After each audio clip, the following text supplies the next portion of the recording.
Sa mga mamshay natin dyan na wala pa pong idea kung anong lulutuin para sa almusal ng buong pamilya, eto po ang napakasarap nating fried rice. Pag meron tayong hotdog dyan at saka itlog at saka bahaw, ay eto na po, gagawin na nating fried rice. So unang-una ay magpainit lang po ng konting cooking oil. Ang una po natin gawin ay mag-scrambled egg muna tayo. Ayan. So, bali 3 itlog po yung ginamit natin. At pag naluto na ay isang tabi muna. Dahil ilalagay natin ito mamaya sa ating fried rice. At pagkatapos ay isunod na natin ilagay itong ating na-dice na hotdog. So, baling 3 hotdog lang po to. Sulutuin lang natin or i-fry hanggat sa maging light brown. At pagkatapos ay isang tabi din. Dahil ilalagay din natin ito mamaya sa ating fried rice. At pagkatapos, using the same wok, magpatunaw lang ng unsalted butter, mga about 3 tablespoons. At pag nag-melt na, ay lalagay na natin itong ating bawang. At pagkatapos ay isunod na din natin ilagay itong sibuyas.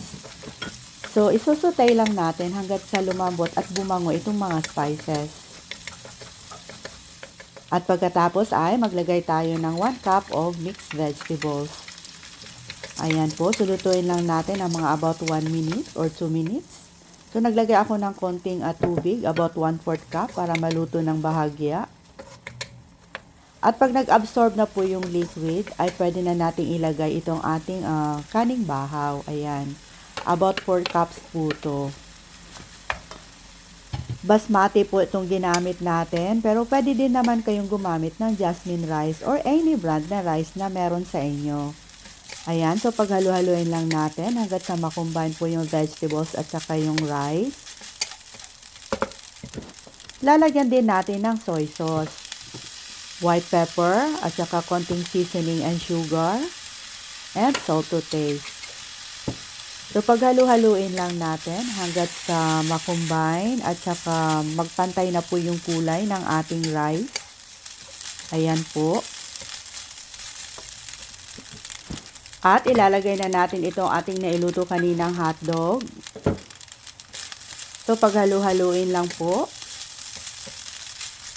At lalagyan din natin ng chopped spring onions. Ayan. At yung nailuto nating scrambled egg. At paghalu-haluin na natin lahat. Para authentic style, nilagyan ko din pala ng konting sesame oil, mga about 1 teaspoon lang po. Pero depende lang po to sa inyo. Pwede din naman po, hindi nyo lagyan. Pero sa akin, mas gusto ko. Mas masarap kasi yung may aroma ng sesame oil. Naglagay pa ako ng konting white pepper at saka asin para nakukulangan ako sa lasa. Ayan po. Continue cooking lang po for another 30 seconds. At pagkatapos ay pwede na nating hanguin at ilipat dito sa serving plate. At iserve na natin to kaagad habang mainit pa. So, itry nyo na din itong lutuin mga mamshay at siguradong magugustuhan nyo rin po.